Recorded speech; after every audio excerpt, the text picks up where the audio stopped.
ഏവർക്കും നമസ്കാരം. മാന്യപ്രേക്ഷകർ നൽകി വരുന്ന അകമഴിഞ്ഞ പിന്തുണയും ആവശ്യവും മാനിച്ച് നമ്മൾ ഇന്ന് നിങ്ങൾക്ക് ഈ ആഴ്ച എങ്ങനെ എന്ന പുതിയ ഒരു പരമ്പരയ്ക്ക് തുടക്കം കുറിക്കുകയാണ്.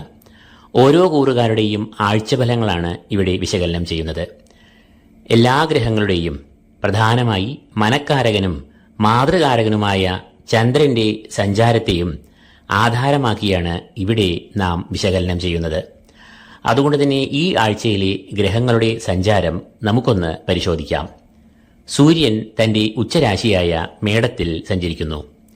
ചൊവ്വ തന്റെ നീചരാശിയായ കർക്കിടകത്തിൽ സഞ്ചരിക്കുന്നു. ബുധനും തന്റെ നീചരാശിയായ മീനത്തിൽ സഞ്ചരിക്കുന്നു. വ്യാഴം ഇടവരാശിയിൽ സഞ്ചരിക്കുന്നു. ശുക്രൻ ഉച്ചനായി മീനരാശിയിൽ സഞ്ചരിക്കുന്നു.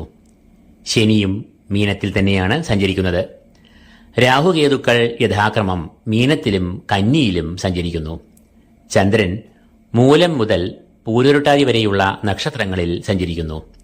അപ്പോൾ മേൽപ്പറഞ്ഞ ഗ്രഹങ്ങളുടെ സഞ്ചാരത്തെ ആധാരമാക്കി മേടം മുതൽ മീനം വരെയുള്ള 12 രാശിക്കാരുടെയും ആ രാശികളിലെ നക്ഷത്രജാതരുടെയും ആഴ്ചഫലങ്ങളിലേക്ക് നമുക്ക് പ്രവേശിക്കാം.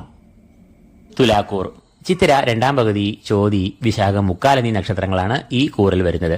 ഈ കൂറുകാരുടെ രാശ്യാധിപനായ ശുക്രൻ ഉച്ചനായി സഞ്ചരിക്കുന്നു.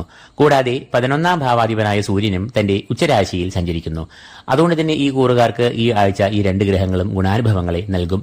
ധനപരമായ ഉന്നതി, സ്ഥാനലബ്ധി എന്നിവയ്ക്ക് സാധ്യത കാണുന്നു. കാര്യവിജയം, അഭീഷ്ടസിദ്ധി എന്നിവ അനുഭവത്തിൽ വരും. വാരാദ്യം അല്പം അലച്ചിലും യാത്രാക്ലേശവും ഉണ്ടാകാനുള്ള സാധ്യത കാണുന്നു. കാരണം ചന്ദ്രൻ ഈ ദിനങ്ങളിൽ പ്രതികൂല ഭാവങ്ങളിൽ സഞ്ചരിക്കുന്നു എന്നത് തന്നെയാണ്.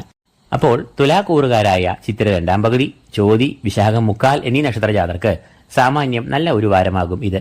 വിശേഷിച്ചും ആദ്യ 3 ദിവസങ്ങൾക്ക് ശേഷം വ്യാഴാഴ്ചയോടുകൂടി വാരാന്ത്യം വരെ ശുഭകരമായ ദിനങ്ങളാകും ഈ കൂറുകാർക്ക് വന്ന് ഭവിക്കുക. ഈ വീഡിയോ ഇവിടെ പൂർണ്ണമാകുന്നു. ഈ വീഡിയോ പ്രയോജനകരമായെങ്കിൽ ലൈക്ക് ചെയ്യുക. കൂടാതെ ഈ ചാനൽ സബ്സ്ക്രൈബ് ചെയ്യാത്തവർ സബ്സ്ക്രൈബ് ചെയ്യുക. ഏവർക്കും ഈശ്വര കടാക്ഷങ്ങൾ നേർന്നുകൊണ്ട് നിർത്തുന്നു. നന്ദി, നമസ്കാരം.